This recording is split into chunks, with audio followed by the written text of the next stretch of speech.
Mukkam ഉപജില്ലാതല school പ്രവേശനോത്സവം Nileshwaram government higher secondary സ്കൂളിൽ നടന്നു.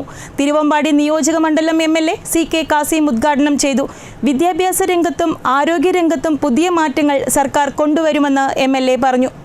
മുക്കം ഉപജില്ലാതല സ്കൂൾ പ്രവേശനോത്സവം നീലേശ്വരം ഗവൺമെന്റ് ഹയർ സെക്കൻഡറി സ്കൂളിലാണ് നടന്നത്. പ്രവേശനോത്സവം തിരുവമ്പാടി എംഎൽഎ സി.കെ. കാസിം ഉദ്ഘാടനം ചെയ്തു. പുതിയ സർക്കാരിൻ്റെ ബജറ്റ് വരുന്നതോടെ കുറച്ചുകൂടി യാഥാർത്ഥ്യമായ വിദ്യാഭ്യാസത്തിലേക്ക് സംസ്ഥാനം കടക്കാൻ പോവുകയാണെന്നും ഊതി വീർപ്പിച്ചുണ്ടാക്കിയ റിസൾട്ട് കൊണ്ട് വിദ്യാഭ്യാസ സ്ഥാപനങ്ങൾക്ക് ആ സമയം താൽക്കാലികമായി ഉണ്ടാവുന്ന പേരും പ്രശസ്തിക്കുമപ്പുറം അവിടെ നിന്നും പഠിച്ചിറങ്ങുന്ന കുട്ടികൾക്ക് ഒരു ഗുണവുമില്ലെന്നും അദ്ദേഹം പറഞ്ഞു. ഈ തിരിച്ചറിവ് വിദ്യാഭ്യാസ മേഖലയിൽ ഇന്ന് കൂടുതൽ ചർച്ച ചെയ്യപ്പെടുകയാണ്. അതുകൊണ്ട് തന്നെ പൊതുവിദ്യാഭ്യാസ രംഗത്തും ഉന്നത വിദ്യാഭ്യാസ രംഗത്തും ഈ വിദ്യാഭ്യാസ വർഷം കാതലായ മാറ്റങ്ങൾ കൊണ്ടുവരാൻ പോവുകയാണെന്നും എംഎൽഎ പറഞ്ഞു. ആ മികവിലേക്ക് നിങ്ങൾ എത്തിയത് ഒരു ദിവസം കൊണ്ടല്ല, ഒരു മാസം കൊണ്ടുമല്ല, ഒരു വർഷം കൊണ്ടുമല്ല, മറിച്ച് കൂട്ടായ ഒരു പ്രയത്നത്തിന്റെ ഫലമായിട്ടുണ്ടായ വലിയ നേട്ടത്തിന്റെ മുകളിലാണ് നിങ്ങൾ നിൽക്കുന്നത്.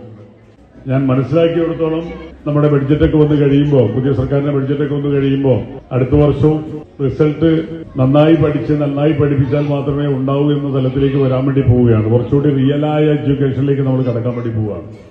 കാരണം നമ്മൾ ഏതെങ്കിലും രൂപത്തിലുള്ള ഊതി വീർപ്പിക്കപ്പെട്ട ഒരു വിദ്യാഭ്യാസ റിസൾട്ട് കൊണ്ടുവന്നതുകൊണ്ട് ആ സമയത്തുണ്ടാകുന്ന കലാലയത്തിന്റെ പേരും പ്രശസ്തിയും ഒക്കെ അപ്പുറം അവിടെ നിന്ന് പഠിച്ച് പുറത്തിറങ്ങുന്ന കുട്ടികൾക്ക് അതുകൊണ്ട് പ്രത്യേകിച്ച് ഒരു ഗുണവുമില്ല എന്ന തിരിച്ചറിവ് വിദ്യാഭ്യാസ മേഖലയിൽ ഇന്ന് കൂടുതൽ ചർച്ച ചെയ്യപ്പെടുകയാണ്. ആരോഗ്യരംഗത്തും വലിയ മാറ്റങ്ങൾ സർക്കാർ കൊണ്ടുവരാൻ പോവുകയാണ്. പൊതുജനാരോഗ്യ രംഗത്ത് നല്ല ഡോക്ടർമാർ ഉണ്ടെങ്കിലും അതിനാവശ്യമായ മരുന്നുകളും ഉപകരണങ്ങളും സാമ്പത്തിക പ്രയാസം മൂലം സർക്കാരിന് നൽകാൻ കഴിഞ്ഞിട്ടില്ല. അത് മറികടന്ന് നമ്മൾക്ക് മുന്നോട്ട് പോകാൻ കഴിയണമെന്നും ജീവിതത്തിൽ ലഭിക്കുന്ന വരുമാനത്തിൻ്റെ ഏറിയ പങ്കും തൻ്റെയോ തൻ്റെ കുടുംബത്തിൻ്റെയോ ആരോഗ്യ പരിരക്ഷയ്ക്കായി ചെലവഴിക്കേണ്ട അവസ്ഥയാണ് സംസ്ഥാനത്ത് നിലവിലുള്ളതെന്നും എംഎൽഎ പറഞ്ഞു.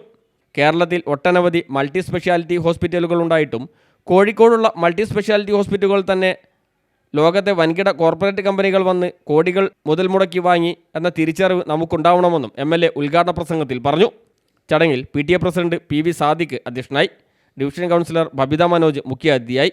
Para swimming Olympics gold medal ജേതാവ് ആസിം അലി മണ്ണയ്ക്ക് എംഎൽഎ ഉപഹാരം നൽകി.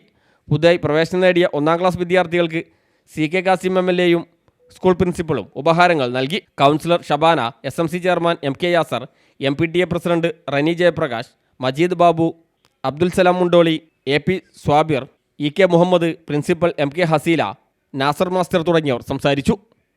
CTV പ്രാദേശിക വാർത്ത മുക്കം.